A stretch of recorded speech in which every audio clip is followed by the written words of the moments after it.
What's up, XRP family? Thank you guys for joining this video for today. We have some good things to talk about here. So here we can see almost half of the amici in Ripple versus SEC, and Ripple themselves stated that the SEC does not have authority from Congress to regulate crypto assets.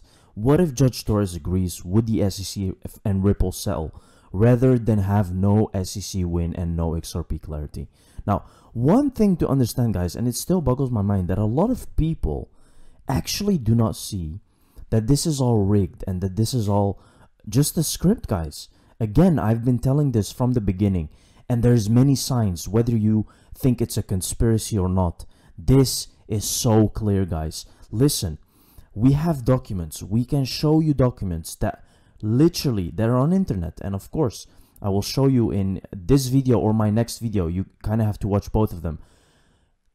It will say that there was actually a clarity of XRP before the SEC lawsuit even happened. So what does that mean? That means that XRP was actually deemed a currency before the SEC lawsuit actually began. What does that tell you, guys? What does that tell you? Doesn't that tell you that the government already knew, or all the institutions, all the governments, that they already knew what XRP was before the lawsuit even happened? What does that mean? Open your eyes, guys, and just see that there is an agenda going on here, right? They need regulation for XRP. They need regulation so that they can start using it. And that is exactly what people don't understand. They still discuss this SEC lawsuit and the details of it. You don't have to do that. It's literally a rig. It's made this way. They have to fight this lawsuit. It's going on for 2 years, guys, right now. 2 years. We're gonna end up for 2 years in 4 days. Just think about that. You really think that this is a real lawsuit? You absolutely do not understand what is happening. Here we can see we absolutely look to partner with Ripple and holders of XRP in the future. Unfair advantage with Joe Katz and Arthur Brito, designers of XRP Ledger. First asset we onboarded was XRP. Start paying attention. No more whispering once Ripple versus SEC case ends. See, all of them are waiting for the SEC case to end. What does that mean? So first of all, that means that people want that there is just clarity, right? Okay, what is it? Is XRP a security or is it a currency? Give us clarity so we can move on, right? So this is the first thing that will happen when this lawsuit ends. Whether it's a security or not, considered by the judge or Congress, it doesn't matter. We can move forward. This is the most important thing right now, right? And then if XRP actually deemed as a currency, well, then we finally have clarity and we can move on with the whole crypto industry, and we will have a Ripple test. Make no mistake.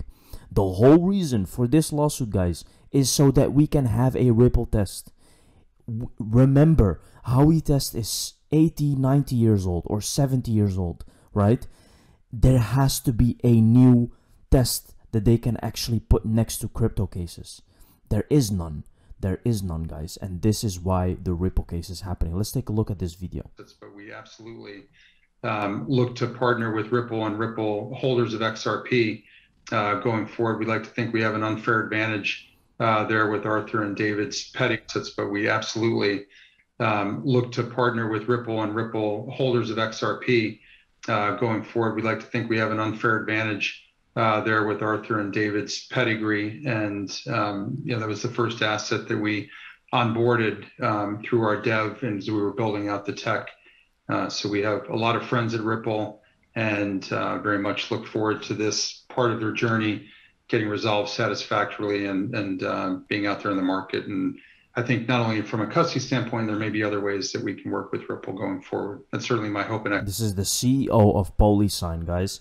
So the first asset that they had was XRP in the first place, because it's one of the best assets to actually experiment with, right? Low fees, low transaction costs, very fast, all the things that we know about XRP. So here we can see a video from the IMF. Look how they talk. This is Melinda French Gates of the Melinda Gates Foundation, right? We understand that. We understand what the Bill and Melinda Gates Foundation is. We also know that they are a Ripple partner. Now, why would a Ripple partner talk on the IMF channel and say all of these things. Think about this. Think about the signs are very clear, guys. At this moment, when you're kind of rejecting XRP and saying that it's a scam or it's a shitcoin, then you're literally not paying attention. Now, I can understand that a lot of people think that XRP is kind of an evil kind of gateway to making CBDCs, and I understand that, but XRP is kind of on its own, guys. It's a decentralized asset. Remember that. This is not a centralized asset. It will just create the platform of CBDCs. But remember, people do not like to be enslaved. So it's not like when CBDCs will roll out, everyone is going to be completely enslaved. That's not the goal behind RippleNet, okay? Because RippleNet, you can also send XRP to your friends whenever you want and how you want. So let's take a look at this video. Melinda. Thank you. I think, first of all, there is absolutely nothing that we do as a foundation that isn't in partnership with others. It's the only way to get things to move forward on behalf of the world, and particularly in women. So let me give a couple of very specific economic examples of how to pull women into the economy. India. We have been working with India now for over 20 years. When the pandemic broke out, luckily, they had already done two things. In an open sourced way, we had been working with them in their regulatory environment to start laying the digital rails down. They had a national ID system, and they already had digital bank accounts en masse out in the population. What happened during COVID was, of course, many people got pushed out of the workforce and were at home. What they knew was to make good social protection payments, they should run those through the digital rails into the digital bank accounts and get them in the hands of women. Because the Prime Minister and the government knew that if a woman had that social protection payment, the way she spent it was for her family and her household. Now, what is happening in India is because of these digital rails, where the prices are basically zero to put money in and out of the system, literally millions of people are using them, hundreds of millions, and they are finally reaching the last mile. They're actually reaching poor women with digital bank accounts, and they're reaching the middle class and high income. That is good for tax. So here we have Melinda Gates talking about how in India they have used these digital rails to actually pay money and make transactions. Now, can you see how they're pushing this agenda, guys, of digital rails? Don't you think that the common cold has accelerated that? Now, and you all know what I mean with the common cold. So how do you think that they have accelerated that to actually use RippleNet? They have tremendously done that. So you have to recognize this is an opportunity of a lifetime, guys. Fam, here's a court document from September 23, 2016. SEC Commission versus Matthew T. Mellon 2. Matt here was an advisor to a digital currency called Ripple Labs. SEC's words, not mine. Now, this is exactly what I was talking about of the documents. Here is a link. This is an official document, guys. It's not something that has been fake made. Business and currently serves as an advisor for a digital currency company called Ripple Labs Inc. He has founded numerous prior businesses in the digital currency. These are the words of the SEC, guys. They're literally calling it a currency. Here you can see what changed from that time to that time.